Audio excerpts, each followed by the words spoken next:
पिता ने आज वो सुंदर सा दिन दिखाया ना, इसलिए पिता परमेश्वर का धन्यवाद। मेरी अभी 8 दिन की गवाही है। मैं मुंबई में गई थी। तो मैं मुंबई में गई थी, तब की गवाही है। टिकट तो नहीं था और जगह भी नहीं थी। और मैं मतलब मुझे आने का था, क्योंकि आरओई को बहुत बुक था, तो मुझे इधर आने का था। तो 2-3 दिन वैसे मैं उधर रहने वाली थी। तो फिर मैं क्या हुआ, टिकट देखा मैंने, कल का टिकट था मुझे, बट मुझे आज ही निकलने का था। तो मैं निकल गई, मुझे इधर ज़्यादा कुछ मुंबई का पता भी नहीं है। तो फिर मैं ना एक ट्रेन में बैठी, तो वो ट्रेन मुझे जाने का था ठाणे में।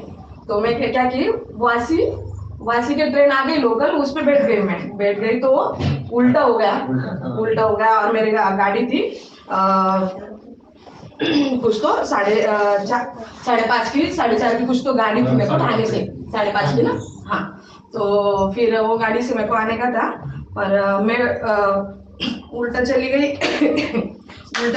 मैं, तो फिर मेरे को बहुत टेंशन आया। तो मैंने ऐसे चाहत की, और मैं ऐसे चाहत करते करते बैठी, और फिर से मैं वासी में से उतरी, रिटर्न ट्रेन में बैठी, और मुझे पूरा उल्टा हो गया। टाइम तो बहुत कम था। मेरी दोस्त थी, उसका मैं कॉल कर रही थी, अरे यार मैं तो अभी इतनी दूर तक आ गई, और मुझे कुछ भी करके मुझे संभाजीनगर तो आज जाने का है, तो मैं कैसे करूँ और कैसे जाऊँ। तो वो बोली कि ट्रेन तो टाइम पे आती है, वो जो ट्रेन है वो 1 मिनट भी लेट नहीं होती, ऐसा उसने बोला। मैंने ऐसी चाहत की, और धन्यवाद धन्यवाद धन्यवाद करके आई।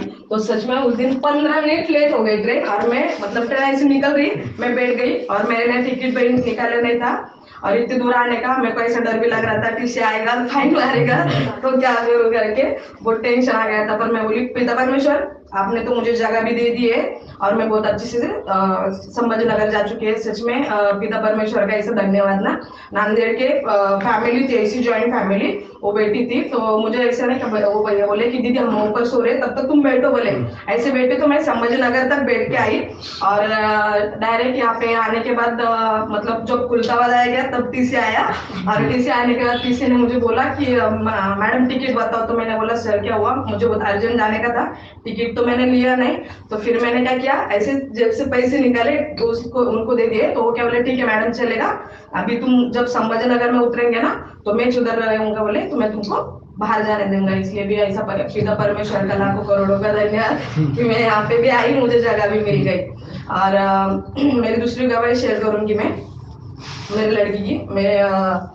मुझे 9 साल की बच्ची है, उसको बहुत सारा बुखार था, और मैं ऐसे मतलब मेरी पूरी फैमिली बहुत टेंशन में थी। और उसको बुखार इतना था, 105 बुखार था, और वो जो बुखार था वो कम भी नहीं हो रहा था। तो डॉक्टर एक हॉस्पिटल में एडमिट किया, तो डॉक्टर क्या बोले कि तुमको अभी उसको आईसीयू में रखना पड़ेगा। अपने पास आईसीयू है, पर छोटे बच्चों का आईसीयू जो अलग रहता बोले, तो ऐसे बोले। तो ऐसे बोले, तो फिर मैंने क्या किया, तो मैंने ऐसे धन्यवाद किया, पिता परमेश्वर वो मेरी बेटी नहीं तो आपकी बेटी, पिता परमेश्वर आप उसको चंगाई दे चुके हैं, और उसका ऐसा बुखार भी जा चुका है, और उसको आईसीयू में ऐसा रखने की भी जरूरत नहीं पड़ेगी। तो सच में पिता परमेश्वर का ऐसे धन्यवाद है ना। मतलब 9 दिन तो वो हॉस्पिटल में थी, पर मुझे मतलब उसने भी ऐसा, वो भी मतलब सच्चाई में है, तो वो भी ऐसे बोलेंगे ना कि पिता परमेश्वर मुझे आप ऐसे चंगाई दे चुके हैं, तो मेरा बुखार भी ऐसा कम हो चुका है, और मुझे आईसीयू में जाने की जरूरत नहीं है। सच में पिता परमेश्वर तो बहुत बहुत महान है ना। तो पिता परमेश्वर का लाखों करोड़ों का धन्यवाद कि पिता परमेश्वर ने उसको एडमिट तो रखा है, उसका बुखार धीरे धीरे कम हुआ, पर उसको आईसीयू में रखने की जरूरत नहीं पड़ी। लाइफ में तो मतलब गवाही तो बहुत सारी है।